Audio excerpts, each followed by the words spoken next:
Bruce Lee faces a real dilemma. He's on the verge of stardom in the United States with a projected TV series on the horizon, but he's just achieved superstardom as a film actor here in Hong Kong. So what does he choose, the East or the West? It's the kind of problem most budding movie actors would welcome. It's the Pierre Berton Show, the program that comes to you from the major capitals of the world. This edition comes to you from Hong Kong. And Pierre's guest is the man who taught karate, judo, and Chinese boxing to James Garner, Steve McQueen, Lee Marvin, and James Coburn. The newest Mandarin superstar, known in the West for his appearances in Batman, The Green Hornet, Ironside, and Longstreet. His name is Bruce Lee, and he doesn't even speak Mandarin. And here's Pierre. Well, how can you play in Mandarin movies if you don't even speak Mandarin? How do you do that? Well, first of all, I speak only Cantonese. Yeah. So, I mean, there is quite a difference as far as pronunciation and things like that go.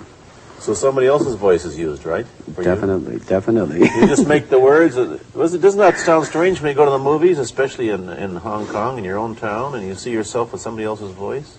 Well, not really, you see, because most of the Mandarin pictures done here are dubbed anyway. They're dubbed anyway? Anyway. I mean, disregard. I mean, they shoot without sound. So it doesn't, make any difference. Your lips never quite make the right words, do they? Well, that's where the difficulty lies, you see. I mean, in order to, because the Cantonese have a different way of saying things, different from the Mandarin. Yeah. So I have to find, something similar to that and keep a kind of a feeling going behind that. Something that matching the Mandarin deal. Like the old silent complicated? Days. Like the old silent days. But I gather in the movies made here, the dialogue is pretty stilted anyway. Yeah, I agree with you. I mean, see, to me, a motion picture is motion. Yeah. I mean, you got to keep the dialogue down to the minimum. Did you look at many Mandarin movies before you started playing in the first one? Yes. What did you think of them when you saw them? Quality-wise, I mean, I have to admit that it's not quite up to the standard. However, it is growing, and it is getting higher and higher and going toward that standard, than what I would term quality. They say the secret of your success in that movie, The Big Boss, which was such a success here and rocketed you to stardom in Asia, was that you did your own fighting. As an expert in the various martial arts in China, what did you think of the fighting that you saw in the movies that you studied before you became a star? Well, I mean, definitely in the beginning, I had no intention or whatsoever that what I was practicing and what I'm still practicing now would lead to this to begin with. But martial art has a very, very deep meaning as far as my life is concerned, because as an actor, as a martial artist, as a human being, all these I have learned from martial art. Maybe for our audience who doesn't know what it means, you might explain exactly what you mean by martial art. Right. Martial art include all the combative arts like karate or karate, judo, Chinese kung fu or Chinese boxing, whatever you call it. All those. You see, like Aikido, Korean, I can go on and on and on. But it's a combative form of fighting. I mean, it's not, some of them became sport, but some of them are still not. I mean, they use, for instance, kicking to the groin, jabbing fingers at the eyes, and things like that. No wonder you're successful in the Chinese movies are full of this kind of action anyway. They needed a guy like you could... Violence, man. So you didn't have to use a double when you moved into the motion picture world here. You did it all yourself. Right. Can you break 5 or 6 pieces of wood with your hand or your foot? I'll probably break my hand and foot. But tell me a little bit... you set up a school in Hollywood, didn't you, for people like James Garner and Steve McQueen and the others? Yes. Why would they want to learn Chinese martial art? Because of a movie role? Not really. I mean, most of them, you see, to me, at least the way that when I teach it, all type of knowledge ultimately means self-knowledge. Mm-hmm. So therefore, they are coming in to, and ask me to teach them not so much of how to defend themselves or how to do somebody in, Rather, they want to learn to express themselves through some movement, be it anger, be it determination, or whatsoever.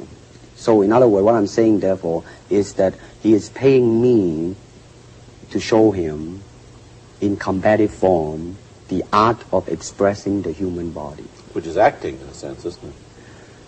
Well, Or it would be useful, too, for an actor to have. it's, I mean, it might sound too philosophical, but it's acting or acting unacting, if you...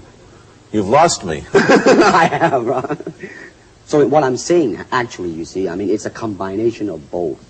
I mean, here it is the natural instinct, and here is control. You are to combine the two in harmony. Not, if you have one to the extreme, you will be very unscientific.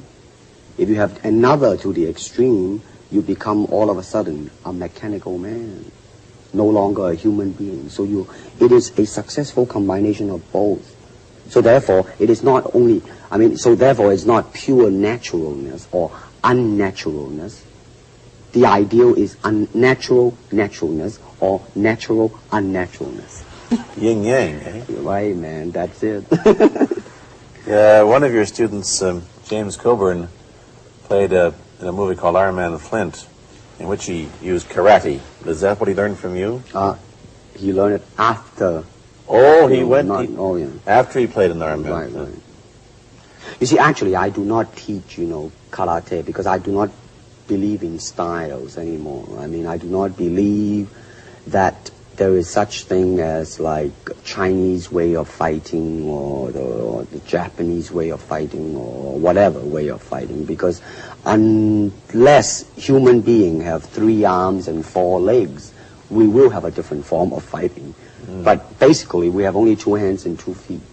So styles tends to not only separate man, because they have their own doctrines, and then the doctrine became the gospel truth, that you cannot change, But if you do not have styles, if you just say, well, here I am, as a human being, how can I express myself totally and completely? Now, that way, you won't create a style, because style is a crystallization, that way it's a process of continuing growth. You talk about Chinese boxing. How does it differ from, say, our kind of boxing? Well, first we use the feet. That's and then we use the elbow. And you use the thumb too? You name it, man. We use it all. You have to, you see, because, that is the expression of the human body. Everything, not just the hand. And when you're talking about combat, well, if it is a sport, now you're talking about something else. You have regulations, you have rules. But when you're talking about fighting as it is, with no rules, real fighting, well then, baby, you better train every part of your body.